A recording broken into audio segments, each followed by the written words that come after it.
तो दोस्तों स्वागत है आप सभी का हमारे नए YouTube channel science coaching classes में। यहाँ पर आपको मिलेंगे इंपॉर्टेंट टॉपिक्स के शॉर्ट नोट्स, वीडियोस और इफेक्टिव, जहाँ से आप अपनी तैयारी को ले जा सकते हैं नेक्स्ट लेवल तक।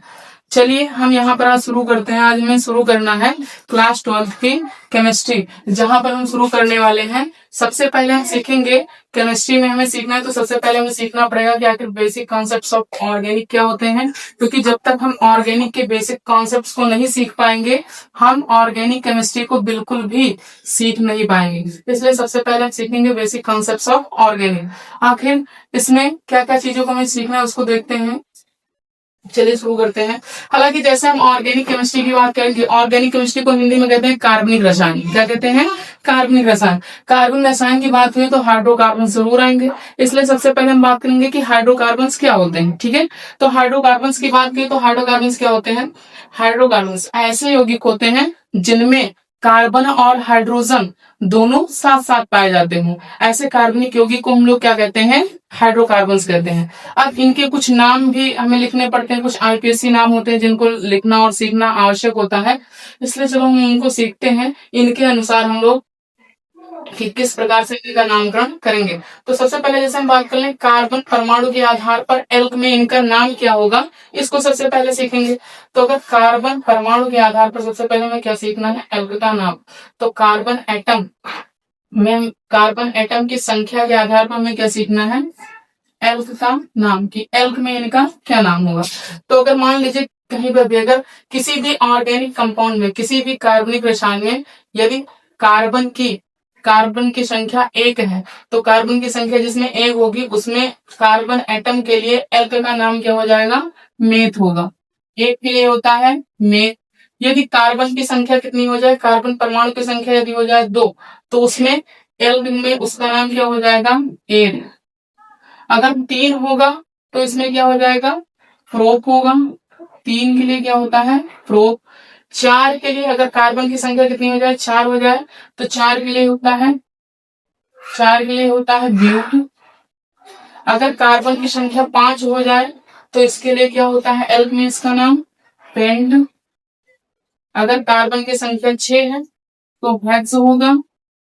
अगर 7 है तो हेप्ट होगा। अगर 8 है, कार्बन परमाणु की संख्या कितनी है? 8 है, तो क्या होगा? ऑक्ट होगा। अगर कार्बन परमाणु की संख्या 9 है तो इसके लिए क्या होगा? नोन होगा। अगर कार्बन परमाणु की संख्या कितनी है? 10 है, तो 10 के लिए क्या होता है? डेक होता है। अगर मान लीजिए 11 है तो 11 के लिए क्या होगा? अनडेक होगा। अगर 12 है तो 12 के लिए क्या होगा? डूडेक होगा। डूडेक। अगर 13 है तो 13 के लिए क्या होगा? टेट्राडेक। सॉरी, 13 के लिए ट्राइडेक होगा। ट्राइडेक, ट्राई मीन्स 3, डेक मीन्स 10, तो ट्राइडेक होगा। यदि कार्बन परमाणु की संख्या है कितनी? 14 है। यदि कार्बन परमाणु की संख्या 14 है तो 14 के लिए होता है 4 के लिए टेट्रा, 10 के लिए डेक, तो टेट्राडेक होगा। इस प्रकार से अगर हम बात करें तो इसलिए 15 के लिए पेंटाडेक, 16 के लिए हेक्साडेक, 17 के लिए हेप्टाडेक, इस प्रकार से इनकी संख्याएं बढ़ती चली जाएंगी। लेकिन हालांकि इतनी ज्यादा लंबा हमारे पास में कोई भी श्रृंखला आने वाली है नहीं। हमें तो यहाँ से 10 के अंदर में ही क्या करना है? सिमट जाना है। इसलिए अगर हमें इस ऑर्गेनिक केमिस्ट्री को पढ़ना है तो ये सारी चीजें आना बहुत ही जरूरी है। अब ये जिसमें हम बात कर लें तो इसमें क्या होता है? 3 बॉन्ड पाए जाते हैं। एक तो होता है, इसमें 3 चीजें पाई जाती हैं। एक होता है एल्केन, एक होता है इसमें एल्केन। एल्केन का मतलब होता है सिंगल बॉन्ड। एल्केन का मतलब होता है सिंगल बॉन्ड। दूसरा होता है एल्कीन। एल्कीन का मतलब होता है डबल बॉन्ड। तीसरा होता है एल्काइन। एल्काइन का मतलब होता है ट्रिपल बॉन्ड। यहाँ पर ये एल्केन, एल्कीन, एल्काइन जो होता है आगे चल करके फिर ये भी टूट जाते हैं फर्दर जब इनका नामकरण करते हैं हम। जब एल्केन को हम आगे बात करेंगे एल्केन के बारे में, तो एल्केन भी आगे चल करके टूट जाएगा। तो एल्केन को जैसे हम अगर तोड़ना चाहेंगे तो वहां पर कैसे टूटेगा? एल्केन को तोड़ सकते हैं एल्क प्लस एन में, जहां पर एल्क का मतलब क्या होगा? एल्क का मतलब होगा कार्बन परमाणु की संख्या के आधार पर कार्बन परमाणु की संख्या के आधार पर एल्क का नाम। एल्क का मतलब है कार्बन परमाणु की संख्या के आधार पर नाम। इनका क्या नाम होगा, कितने कार्बन होंगे तो इनका नाम क्या होगा, इनका नाम। उसके बाद में एन, जहां पर अगर लास्ट में क्या आ जा रहा है, एन आ रहा है, तो एन का मतलब क्या होता है, सिंगल बॉन्ड। एन का मतलब क्या होगा, सिंगल बॉन्ड, या कह सकते हो एकल बंध। क्या होगा, एकल बंध। ऐसे हम 1 बाय 1 करके सीखेंगे। ऐसे हम फिर बात कर लें किसकी, एल्कीन की। तो एल्कीन को भी किसमें तोड़ेंगे, एल्क प्लस ईन में तोड़ देंगे। जो एल्क होगा सेम वही होगा, कार्बन परमाणु की संख्या के आधार पर इसका नाम होगा। और ईन जो होगा, ईन का मतलब ये होता है कौन सा, डबल बॉन्ड। कौन सा होता है, डबल बॉन्ड, या द्वितीयक बंध कह सकते हैं। ऐसे हम बात कर लें तीसरे वाले की, एल्काइन की। तो एल्काइन में भी क्या होता है, इसको भी तोड़ोगे एल्क प्लस आइन में। और जैसे एल्क प्लस आइन में तोड़ेंगे, एल्क का मतलब फिर से क्या हो जाएगा, यही कार्बन परमाणु की संख्या के आधार पर इसका नाम हो जाएगा। और आइन का मतलब जहां पर लास्ट में आइन आएगा, जहां पर लास्ट में ट्रिपल बॉन्ड आएगा, वहां पर हम क्या ऐड कर देंगे, आइन। यानी आइन का मतलब होता है ट्रिपल बॉन्ड, तृतीयक बॉन्ड। तो इस प्रकार से हम क्या करेंगे, इनका नामकरण आगे चल करके सीखेंगे कि आखिर किस प्रकार से एल्कीन का नामकरण कैसे करेंगे, हाइड्रोकार्बन में एल्कीन का नाम कैसे करेंगे, और एल्काइन का नामकरण कैसे करेंगे, वो भी आईपीएससी में। चलो सीखते हैं, 1 बाय 1 करेंगे।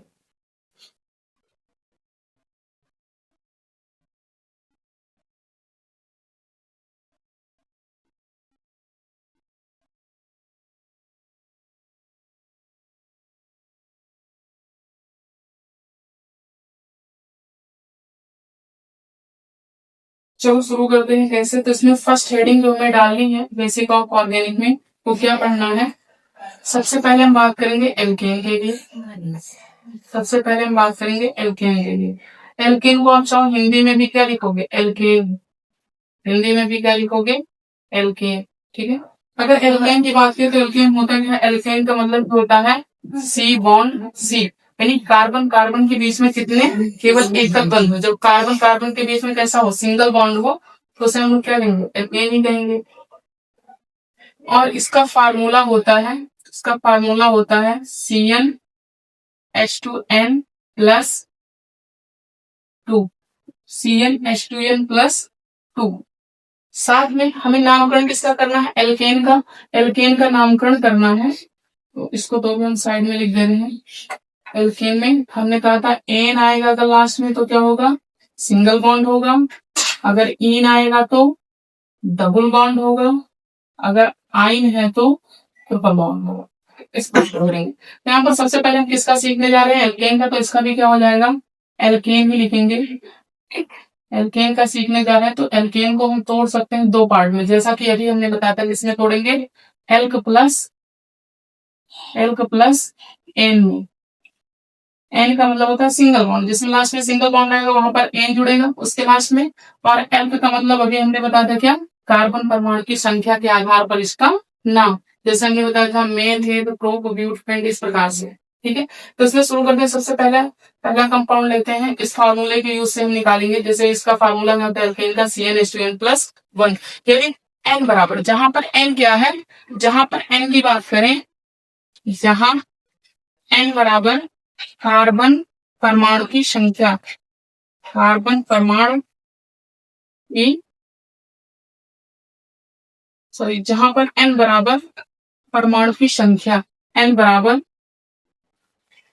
परमाणु की संख्या, जहां पर एन क्या होगी, परमाणु की संख्या होगी। इसके आधार पर देखेंगे तो क्या हो जाएगा।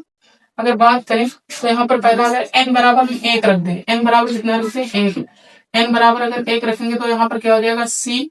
एन की जगह पर 1 रखेंगे, C × 1। फिर इनका फिर से क्या करेंगे, गुणा कर देंगे H, और 2 का गुणा किससे कर देंगे, n का मान 1 है तो 1 ही से करेंगे, +2। अगर इसको सॉल्व करेंगे टोटल तो वो कितना जाएगा, सी का एक से, जैसे कार्बन का एक से गुणा करेंगे एक ही कार्बन प्राप्त हो जाएगा। फिर एच जो है, एच का 2 से गुणा करेंगे तो 2 आएगा, और साथ में 2 को जोड़ देंगे तो वो कितना जाएगा, 4। यानी क्या बन जाएगा हमारे पास में, CH4। क्या बन जाएगा, CH4। यानी n बराबर 1 रखेंगे तो बनेगा क्या, CH4। और CH4 बनेगा तो इसका नामकरण कैसे करेंगे, देखो सबसे पहले हम बात करेंगे CH4 जो होता है, और C यहाँ पर है, CH4 का नामकरण कैसे करेंगे, CH4 जो आया है, क्योंकि हमने अभी देखा है इसमें किसका सूत्र अप्लाई किया है, एल्केन का। अगर एल्केन का सूत्र लगाए हैं यानी कि मतलब क्या होगा, सिंगल बॉन्ड वाला ही होगा। अगर ऐसा है तो इसका नाम क्या हो जाएगा, तो इसका नामकरण जो हमें करना है किसमें करना है, एल्क प्लस एन में करना है, यानी एल्केन में करना है। तो एल्क का मतलब हमने यहाँ पर बताया था क्या होता है, एल्क का मतलब कार्बन परमाणु की संख्या। हमने बताया था अगर कार्बन एटम की संख्या अगर कितनी हो, 1 होगी, तो इसके लिए एल्क का, इसके लिए इसमें एल्क का नाम क्या हो जाएगा, एक कार्बन के लिए होता था मेथ, 2 के लिए होता था एथ, 3 के लिए होता था प्रोप, 4 के लिए होता था ब्यूट, 5 के लिए होता था पेंट, 6 के लिए होता था हेक्स, 7 के लिए होता था हेक्ट, 8 के लिए होता था ऑक्ट। बाकी ऐसे 9, 10, 11 इस प्रकार से करके होते थे। तो हम तो यहाँ से देखेंगे, तो यहाँ पर देखेंगे सबसे पहले इसका नाम किसमें करना है, नामकरण एल्क में करना है। एल्क एक फार्मूला ही समझ सकते हैं, ये फार्मूला ही नामकरण करने का। तो अगर बात करें एल्क, एल्क का मतलब होता है कार्बन परमाणु की संख्या। तो सबसे पहले हम CH4 में क्या देखेंगे, नाम लिखने से पहले कार्बन परमाणु की संख्या देखेंगे कि आपके कितने कार्बन है। तो इसमें अगर हम देखें तो कितने कार्बन है, कार्बन की संख्या कितनी है, 1। और कार्बन की संख्या 1 होने के कारण इसको हम लोग क्या कहेंगे, एक कार्बन के लिए एल्क में इसका जो नाम होता था, एक कार्बन के लिए एल्क में इसका नाम क्या होता था, मेथ। इसलिए क्या लिख देंगे, मेथ लिखेंगे, क्योंकि यहाँ पर एल्केन के लिए सी बॉन्ड, सी यानी सिंगल बॉन्ड के लिए है, तो इसीलिए सफिक्स में लास्ट में हम क्या ऐड कर देंगे, एन। तो meth plus N is equal to हो क्या जाएगा, मीथेन। इसका नाम हो जाएगा मीथेन। यदि हम इसकी संरचना बनाना चाहें तो संरचना कैसे बनाएंगे, हमें पता है यहाँ पर कितने कार्बन है, 1 कार्बन।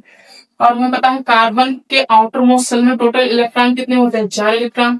4 इलेक्ट्रॉन होने के कारण, आउटर मोस्ट शेल में 4 इलेक्ट्रॉन होने के कारण ये कार्बन अपनी संयोजकता, कार्बन की जो संयोजकता होती है वो 4 होती है। और कार्बन की संयोजकता 4 होने के कारण ये 4 बॉन्ड बनाता है। कितने बॉन्ड बनाता है, 4।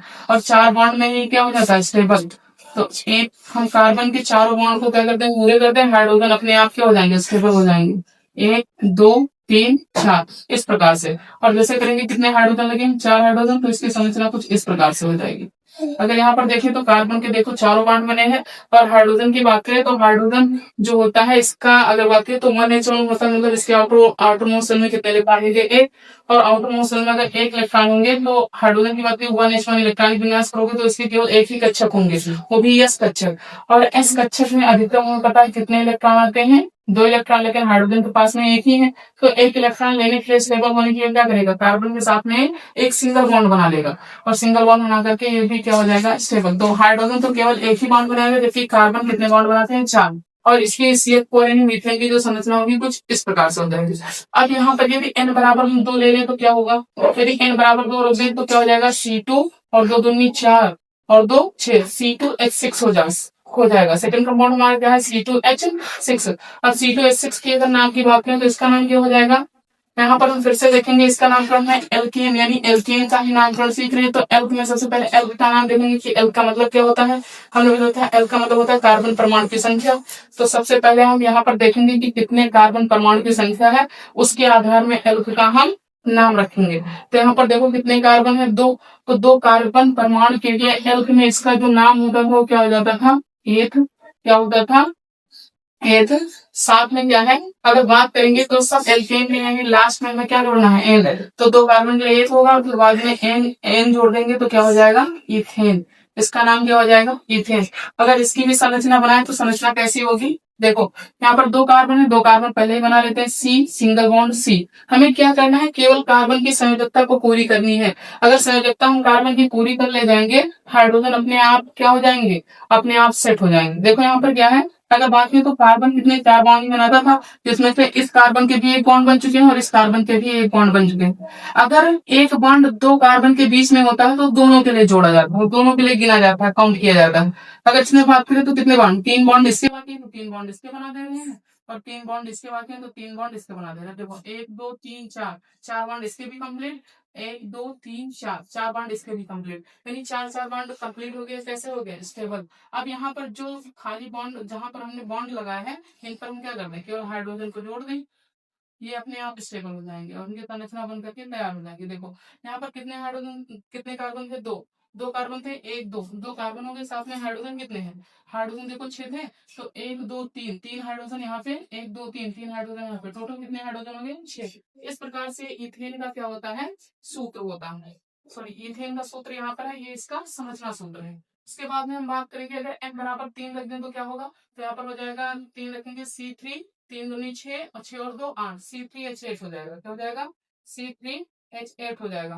अब C3H8 की अगर हम नाम की बात करें तो C3H8 में इसका नाम क्या हो जाएगा, कार्बन की सबसे पहले क्या करेंगे, एल्क का हम नाम लिखेंगे, एल्क क्या होता है, कार्बन परमाणु की संख्या, फिर वही काम करेंगे, कितने हैं, 3 है, तो 3 के लिए होता है क्या है, प्रोप, तो प्रोप होता है तो यहाँ पर क्या लिखेंगे, प्रोप, और प्लस करके क्या जोड़ना है इसमें, एन, तो प्रोप में अगर हम क्या जोड़ दें, एन जोड़ दें तो इसका नाम क्या हो जाएगा, प्रोपेन, नाम क्या हो जाएगा, प्रोपेन, 3 कार्बन के लिए हो जाएगा प्रोपेन। अगर इसकी संरचना की बात करें, हालांकि इसकी संरचना हम चाहे विस्तृत रूप से ऐसे ही बनाते जा सकते हैं, लेकिन इसमें क्या होगा, आगे चल के इतना बहुत ही ज्यादा हमारे जगह को ये कवर कर लेगा, इसलिए हम क्या करते हैं, इसका इसका एक रेखीय संरचना बनाते हैं। कैसी संरचना बनाएंगे, रेखीय, ताकि आराम से हम उसको छोटे से छोटे जगह में कवर कर ले जाए। जैसे कि हम बात करें यहाँ पर कितने कार्बन है, 3, तो 3 कार्बन इस प्रकार से लिखेंगे, C single bond C, single bond C, यहाँ पर 3 कार्बन हमारे पूरे हो गए, और 3 कार्बन के बाद में हमें करना क्या है, 8 हाइड्रोजन को भी शिफ्ट करना है। तो मैं करना क्या है, सबसे पहले 4 बॉन्ड सभी कार्बन के पूरे कर दे, हाइड्रोजन अपने आप शिफ्ट हो जाएंगे।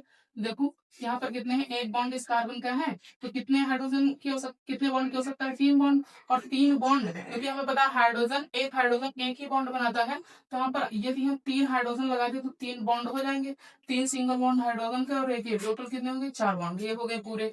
उसके बाद में देखिए इस कार्बन के कितने बॉन्ड बने हुए हैं, एक तो ये वाला हो गया और एक ये वाला हो गया, दो बॉन्ड होंगे। अब इसमें अगर हम बात करें तो कितने बॉन्ड की कमी है, केवल दो बॉन्ड की कमी है, तो यहाँ पर क्या लगा दें, 2 हाइड्रोजन लगा दें, तो 2 बॉन्ड है और 2 हाइड्रोजन के 4 पूरे हो जाएंगे। उसके बाद में फिर हम बात कर लें लास्ट वाले की, तो लास्ट के कितने बने हुए, लास्ट वाले कार्बन के एक ही बॉन्ड बना हुआ, कितने हाइड्रोजन, कितने बॉन्ड की कमी है, 3, तो 3 बॉन्ड के लिए हमने क्या करेंगे, 3 हाइड्रोजन यहाँ पर लगा देंगे, और ये एक लीनियर संरचना बन जाएगी या रेखीय संरचना बन जाएगी, जो बहुत ही कंफर्ट होगी, ठीक है, जो आगे हमें आगे बहुत आगे तक काम आने वाली है हमारे। देखो यहाँ पर अगर हम काउंट करें तो यहाँ पर क्या था, 3 कार्बन से, देखो 3 कार्बन है, 1 2 3, साथ में हम बात करें हाइड्रोजन की, तो हाइड्रोजन भी कितने हैं, इसमें देखो 8 हाइड्रोजन है, 3 हाइड्रोजन इधर, 3 हाइड्रोजन इधर, 6 और 2 हाइड्रोजन 8, इस प्रकार से हाइड्रोजन भी अपनी जगह पर क्या हो गए, सेट हो गए। इस प्रकार से हमें इनका नामकरण करना है। उसके बाद में हम बात कर लें, अगर n बराबर 4 रखें तो इसका नाम क्या हो जाएगा, n बराबर 4 रखें तो इसका नाम क्या होगा, C4 और 4 दूनी 8 और 2 10, C4H10, C4H10 की अगर बात करें तो 4 कार्बन के लिए एल्क में इसका नाम क्या होता था, कार्बन परमाणु का 4 कार्बन के लिए होता था ब्यूट, क्या होता था, ब्यूट, तो यहाँ पर क्या लिखेंगे, ब्यूट, और प्लस करके इसमें और क्या ऐड करना है, क्योंकि एल्केन है ना, तो एल्क प्लस एन, लास्ट में एन ऐड करना है, तो but plus N is equal to क्या हो जाएगा, ब्यूटेन। और ब्यूटेन की संरचना की बात करें तो कैसे बनाते हैं, देखो 4 कार्बन है, वैसे फिर से करेंगे, 4 कार्बन लेंगे, एक कार्बन सिंगल बॉन्ड, दूसरा,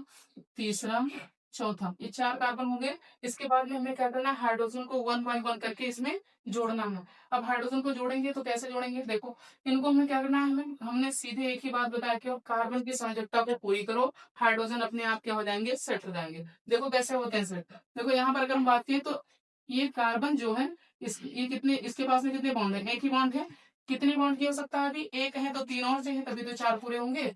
तो 3 बॉन्ड को पूरा करने के लिए हम लोग करेंगे क्या, 3 हाइड्रोजन यहाँ पर लगा देंगे, तो 3 हाइड्रोजन लगा देंगे तो CH3 हो जाएगा। सिंगल बॉन्ड तो यहाँ पर है 3 और ये 4 बॉन्ड हो गए इसके। अब 4 बॉन्ड इसके भी पूरे करने, देखो कितने हैं, एक बॉन्ड तो ये है, एक बॉन्ड ये है, 2 बॉन्ड हो गए, कितने बॉन्ड की हो सकता है, दो सिंगल बॉन्ड हो गए, 2 बॉन्ड की हो सकता है, तो करेंगे क्या, 2 हाइड्रोजन यहाँ से उठा करके इस पर लगा देंगे, और 4 बॉन्ड इसके भी पूरे हो जाएंगे, 2 हाइड्रोजन के बॉन्ड और 2 यहाँ पर जो लगे हुए हैं, 4 बॉन्ड हो गए। अब इसी प्रकार से तीसरे कार्बन की बात करें तो इसमें भी क्या है, एक बॉन्ड यहाँ पर है, एक बॉन्ड यहाँ पर है, तो 2 है, कितने, अब कितने हाइड्रोजन की हो सकता है, यानी 2 बॉन्ड बनाने के लिए 2 हाइड्रोजन की ही तो आवश्यकता होगी, तो CH2 यानी 2 हाइड्रोजन यहाँ पर भी जोड़ देंगे। उसके बाद में इस कार्बन की बात करें तो इस कार्बन में भी कितने हैं, एक ही बॉन्ड तो है, यानी 3 बॉन्ड की हो सकता है, तो 3 हाइड्रोजन यहाँ पर भी लगा दूं। ये इस प्रकार से क्या हो जाएंगे, इनकी संरचना जैसे पूरी होगी, इनकी संरचना भी बन जाएगी। अब यहाँ पर अगर आप चाहो तो चेक कर सकते हो कि क्या यहाँ पर जो दिया गया था उतना पूरा है कि नहीं है। कार्बन की बात की कितने थे, 4, देखो 4 कार्बन है, 1 2 3 4, साथ में देखो हमने फिर अगर यहाँ पर बात की तो कितने हाइड्रोजन, 10 थे, देखो कितने हाइड्रोजन, 3 और 2 5, 2 7 और 3 10, टोटल 10 हाइड्रोजन भी क्या हो गए इसमें पूरे हो गए। अब 10 हाइड्रोजन और 4 कार्बन पूरे हो गए, इस प्रकार से आपस में एक दूसरे की क्या हो जाती है, स्टेबल हो जाते हैं या स्टेबल फॉर्म में चले आते हैं। फिर इसमें अगर हम बात कर लें तो इस प्रकार से आप किसी भी चीज का कर सकते हो। आगे हम आपको 2 होमवर्क के लिए देंगे, जो कमेंट में आप बताओगे कि इसकी संरचना क्या होगी और साथ में इसका नाम क्या होगा। एक होगा C5 और 5 दूनी 10 और 2 12, C5H12 और C6H14। इनका हमें क्या करना है, आपको कमेंट बॉक्स में इसका आंसर देना है, नाम बताना है, साथ में क्या करना है, इसकी संरचना भी बतानी है। इसके बाद में हम आपको सिखाने वाले हैं, एल्केन का खत्म हो गया, इसके बाद में हम सिखाने वाले हैं आपको नेक्स्ट पार्ट के लिए, वो क्या होगा, चलो देखते हैं। इसमें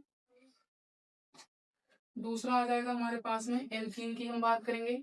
दूसरा जो होगा हमारे पास में वो क्या होगा, एल्कीन। तो एल्कीन की अब हम बात करेंगे।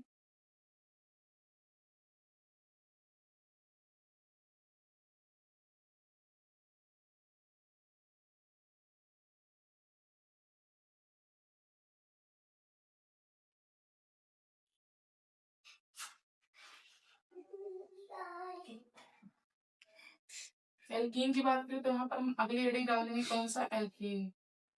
और एल्कीन के लिए हम लिखेंगे, एल्कीन को हिंदी में भी लिख सकते हो क्या, एल्कीन, क्या लिखोगे, एल्कीन। और एल्कीन की बात करें तो एल्कीन जो होता है, एल्कीन का मतलब हमने क्या बताया था, जिसमें लास्ट में ईन आ जाए, देखो एल्क प्लस ई, लास्ट में ईन आएगा तो हम लोग क्या कहेंगे उसको, डबल बॉन्ड, यानी कार्बन और कार्बन के बीच में कौन सा बंध बनेगा, डबल बॉन्ड बनेगा। साथ में इसका जो फार्मूला होता है वो क्या होता है, CnH2n होता है। इसका जो फार्मूला होता है वो क्या होता है, CnH2n होता है। इसके बाद में फिर हम बात करें, अगर इसका नामकरण करना है तो किस फॉर्मेट में हम इसका नामकरण करेंगे, किस रूप में हम इसका नाम लिखने वाले हैं, तो इसको हम अपना सूत्र या फार्मूला ही बना लेंगे। एल्कीन को हम तोड़ेंगे किसमें, एल्क प्लस ईन में, इसमें तोड़ेंगे एल्क प्लस ईन में, और इस प्रकार से इनका हम नामकरण करना शुरू करेंगे। चलो शुरू करते हैं। यहाँ पर भी अगर यहाँ पर भी n वही चीज है जो वहां पर था, ये परमाणु की संख्या ही थी, n क्या थी, परमाणु की संख्या। अगर यहाँ पर हम बात करें तो कार्बन जो है, कार्बन की बात करें तो CnH2 होता ही है। अगर यहाँ पर भी n बराबर हम कितना रखें, 1 रखें, देखिए क्या होता है, अगर n बराबर 1 रखेंगे तो क्या निकल कर आएगा, C की मल्टीप्लाई 1 से कर देंगे, इंटू फिर क्या हो जाएगा, H, हाइड्रोजन हाइड्रोजन H2 है ना, तो 2 का गुणा किससे कर देंगे, n का मान 1 है तो 1 से करेंगे, टोटल निकल कर कितना आ जाएगा, CH2। क्या निकल कर आएगा, CH2। अब अगर CH2 का हम नामकरण करें या CH2 का नाम लिखें तो इसका नाम क्या हो जाएगा, क्योंकि हमने बताया था क्या होता है, यहाँ पर अगर हम बात करें तो हमने क्या बताया था, CH2 का नामकरण करें तो CH2 के नामकरण के लिए क्या होगा, एक कार्बन के लिए क्या होता था, एल्क में कार्बन परमाणु की संख्या वही चीजें चलेंगी, तो एल्क प्लस ईन में ही तो करना है, तो एल्क है तो एल्क के लिए क्या लिखेंगे, एक कार्बन के लिए मेथ होता है, क्या होता है, मेथ होता है, प्लस लास्ट में सफिक्स में क्या जोड़ना है, ईन, तो इसका नाम हो जाएगा मेथिल, या कुछ लोग इसे मेथिलीन भी कहते हैं। ठीक है, उसके बाद में अगर हम इसकी संरचना की बात करें तो संरचना क्या हो जाएगी, अगर संरचना की बात करें तो यहाँ पर कार्बन कितने हैं, एक कार्बन बना देंगे, साथ में हाइड्रोजन कितने हैं, 2, तो 2 हाइड्रोजन भी हमने बना दी। अगर यहाँ पर हम देखें तो हमने जो संरचना बनाई है क्या ये सही है, या फिर हमने जो कंपाउंड बनाया वो क्या ये सही है, तो आपका जवाब आएगा बिल्कुल भी नहीं, एकदम गलत है। क्या है, एकदम गलत है। क्योंकि अगर हम बात करें तो एक कार्बन पर यहाँ पर सबसे पहले क्या है, अगर एल्कीन है तो डबल बॉन्ड होना चाहिए, जो कि बिल्कुल भी नहीं है। और सबसे बड़ी कमी यहाँ पर क्या है कि हमने क्या बताया था कि कार्बन और कार्बन के बीच में कोई जरूरी नहीं कार्बन कार्बन हो, कोई और भी परमाणु हो सकता है, लेकिन हाइड्रोकार्बन के लिए हमने क्या किया, कार्बन और कार्बन के बीच में केवल, क्योंकि हाइड्रोकार्बन में कार्बन और हाइड्रोजन आएंगे, इसलिए हमने बताया कि कार्बन और कार्बन के बीच में कौन सा बॉन्ड होना चाहिए, डबल बॉन्ड। लेकिन जब यहाँ पर इकलौता एक ही कार्बन है, तो एक कार्बन के बीच में डबल बॉन्ड हो सकता है, बिल्कुल भी नहीं होगा। इसलिए ये जो कंपाउंड है मेथिन बना है, मेथिन नाम का कंपाउंड दुनिया में होता ही नहीं है। मेथिन नाम का कंपाउंड दुनिया में नहीं होता है, तो ये बिल्कुल भी नहीं होता है, नहीं होता है। ठीक है, इसको पढ़ने का कोई फायदा नहीं, ये होता ही नहीं है, बस केवल लोगों को बेवकूफ बनाने के लिए ऐसा किया जाता है। फिर अगर हम बात करें यहाँ पर, लेकिन अगर एन बराबर कितना रख दे, 2 रख दे, तो क्या हो सकता है, एन बराबर 2 रख देंगे, C2 और H4 हो जाएगा। क्या हो जाएगा, C2H4 हो जाएगा। अब C2H4 की बात करें तो इसका नाम क्या होगा, इसका नाम दो कार्बन के लिए क्या होता है, में दो कार्बन के लिए क्या होता है, सॉरी, दो कार्बन के लिए होता है एक, तो यहाँ पर क्या लिखेंगे, एक प्लस, साथ में और क्या कर देंगे, दो कार्बन के लिए होता है एक, और साथ में हम लिख सकते हैं क्योंकि डबल बॉन्ड है तो यहाँ पर क्या लगाएंगे, इन, तो इसका नाम क्या हो जाएगा, एथीन। नाम क्या हो जाएगा, एथीन। और एथीन के अगर हम संरचना की बात करें तो संरचना कैसा होगा, देखो कितने कार्बन है, दो कार्बन, दो कार्बन को ऐसे बना देते हैं, सी सिंगल बॉन्ड सी, क्योंकि हमें पता है ये इन लगा हुआ है, इसलिए कितने बॉन्ड होंगे, डबल बॉन्ड। और डबल बॉन्ड होने के लिए, डबल बॉन्ड यहाँ पर इन होने के लिए हम लोग यहाँ पर क्या करेंगे, डबल बॉन्ड लगा देंगे। साथ में देखो सी डबल बॉन्ड सी हो जाएगा। अब जो हाइड्रोजन है वो कार्बन की हम क्या करेंगे, संयोजकता को पूरी करेंगे उससे। देखो यहाँ पर एक कार्बन के लिए कितने बॉन्ड है, दो बॉन्ड है, तो कितने बॉन्ड हो सकता है, स्टेबल होने के लिए दो, तो क्या करेंगे यहाँ पर दो हाइड्रोजन को लगा देंगे, CH2। अब क्या हो गया, दो हाइड्रोजन के सिंगल सिंगल बॉन्ड, दो इसके और दो ये, चार बॉन्ड इसके कार्बन के पूरे हो गए। उसी प्रकार से यहाँ पर भी इस कार्बन के भी कितने बॉन्ड है, दो बॉन्ड है। अगर दो हाइड्रोजन यहाँ पर लगा दे तो इसके भी क्या हो जाएगी, इसकी भी संयोजकता पूरी हो जाएगी। तो जो एथीन की संरचना है वो क्या होती है, CH2 डबल बॉन्ड CH2 होती है। उसके बाद जब हम बात करेंगे अगर n बराबर 3 ले लें तो क्या होगा, तो यहाँ पर हो जाएगा C3H6 हो जाएगा। और C3H6 का जो नाम है, सबसे पहले क्या करेंगे, एल्क में इसका नाम देखेंगे, तो एल्क में 3 कार्बन के लिए कार्बन परमाणु की संख्या 3 है, तो एल्क में इसका नाम हो जाएगा क्या, प्रोप। क्या हो जाएगा, प्रोप, प्रोप। उसके बाद में इसमें हम क्या ऐड कर देंगे, डबल बॉन्ड है तो ईव, यानी इसका नाम क्या हो जाएगा, प्रोपीन। इसका नाम हो जाएगा प्रोपीन। साथ में अगर इसकी बात करें संरचना की, तो संरचना क्या हो सकती है, तीन कार्बन है, तीन कार्बन तो C single bond C single bond C, और तीनों में हम क्या करते हैं, इनके इनको हम क्या करते हैं, स्टेबल करते हैं। तीनों में हमें क्या करना है, एल्कीन का करना है। एल्कीन यानी इन का मतलब क्या होता है, डबल बॉन्ड। इन का मतलब क्या था, डबल बॉन्ड था। तो डबल बॉन्ड अगर इसमें हमें ऐड करना है तो हम चाहे यहाँ पर ऐड कर दें, चाहे यहाँ पर, कहीं पर भी लगा सकते हो, जहां चाहो वहां पर लगा सकते हो। तो मान लीजिए हमने यहाँ पर लगा दिया डबल बॉन्ड, तो यहाँ पर इस कार्बन के लिए जो संख्या है इसकी कितनी हो जाएगी, बॉन्ड की संख्या 2 हो जाएगी। तो 2 हाइड्रोजन की और आवश्यकता होगी, इसलिए 2 हाइड्रोजन यहाँ पर भी लगा देंगे, तो 2 हाइड्रोजन के बॉन्ड और 2 ये 4 बॉन्ड इस कार्बन के पूरे हो जाएंगे। अब इस कार्बन की बात करें तो 2 बॉन्ड ए हो गए और एक ही, टोटल 3 बॉन्ड हो गए। और 3 बॉन्ड अगर हो गए तो एक बॉन्ड की हो सकता है, तो एक हाइड्रोजन यहाँ पर लगा देंगे। उसके बाद में इस कार्बन की बात करें तो इस कार्बन के लिए एक बॉन्ड यहाँ पर है, कितने बॉन्ड की हो सकता है, 3। और वो 3 बॉन्ड कहाँ से आएंगे, 3 हाइड्रोजन से, तो यहाँ पर 3 हाइड्रोजन को क्या कर दो, ऐड कर दो, और टोटल काउंट कर लो जो भी। देखो 3 कार्बन यहाँ पर थे, 1 2 3 कार्बन, साथ में हाइड्रोजन देखो कितने हैं, 6। देखो कितने हाइड्रोजन है, 6। 6 के लिए कितने जाएंगे, 2 1 3 और 3 6। इस प्रकार से क्या हो जाएंगे, एक स्टेबल कंपाउंड बन जाएगा और उसकी संरचना बन जाएगी। उसके बाद में अगर n बराबर हम 4 रखते हैं इसी प्रकार से, तो क्या होगा, यहाँ पर हो जाएगा C4H8 हो जाएगा। अगर इसकी बात करें तो इसका नाम क्या होगा, C4H8 का। C4H8 की बात करें तो 4 कार्बन में n है, इसका नाम क्या होता है, ब्यूट होता है। अगर ब्यूट होता है तो यहाँ पर क्या कर देंगे, ब्यूट प्लस डबल बॉन्ड है तो यहाँ पर क्या ऐड कर देंगे, ई, तो इसका नाम क्या हो जाएगा, ब्यूटीन। और ब्यूटीन की अगर हम संरचना की बात करें तो क्या हो जाएगा, 4 कार्बन है, 4 कार्बन लिखेंगे, C single bond C single bond C single bond C. अब जहां पर आप चाहो वहां पर इसमें डबल बॉन्ड को ऐड कर सकते हो, जहां इच्छा हो वहां पर क्या कर सकते हो, ऐड कर सकते हो डबल बॉन्ड को। तो जहां पर मैं हूं वहां पर ऐड कर दे। चलो हम इसमें बीच में ऐड कर दे रहे हैं डबल बॉन्ड को। अब देखेंगे यहाँ पर इस कार्बन में कितने बॉन्ड है, सिंगल बॉन्ड। तो यहाँ पर कितने बॉन्ड की हो सकता है, 3। और 3 बॉन्ड आएंगे कहाँ से, हाइड्रोजन से 3। तो यहाँ पर 3 हाइड्रोजन को क्या कर दोगे, ऐड कर दोगे, 3 हाइड्रोजन के बॉन्ड और एक इसके, 4 बॉन्ड पूरे हो जाएंगे कार्बन के। किसकी बात करें तो कितने हैं, 2 बॉन्ड इसके, एक ये 3 बॉन्ड। तो यहाँ पर कितने हाइड्रोजन की हो सकता है, एक ही, क्योंकि एक हाइड्रोजन एक बॉन्ड को क्या कर देगा, पूरा कर देगा। उसके बाद में फिर यहाँ पर बात करें तो कितने हैं, इसके लिए भी 3 बॉन्ड है, तो एक हाइड्रोजन यहाँ पर भी चाहिए और एक बॉन्ड इसके लिए। तो यहाँ पर कितने हाइड्रोजन लगा देंगे, 3। 3 हाइड्रोजन के बॉन्ड और एक इसके, 4 बॉन्ड। इस प्रकार से टोटली क्या हो जाएगा, कंप्लीट हो जाता है। अब इसी प्रकार से आप जो मैं दे रहा हूँ इसको आप कमेंट बॉक्स में फिर से कमेंट करके इसका नाम और संरचना हमें बताइएगा।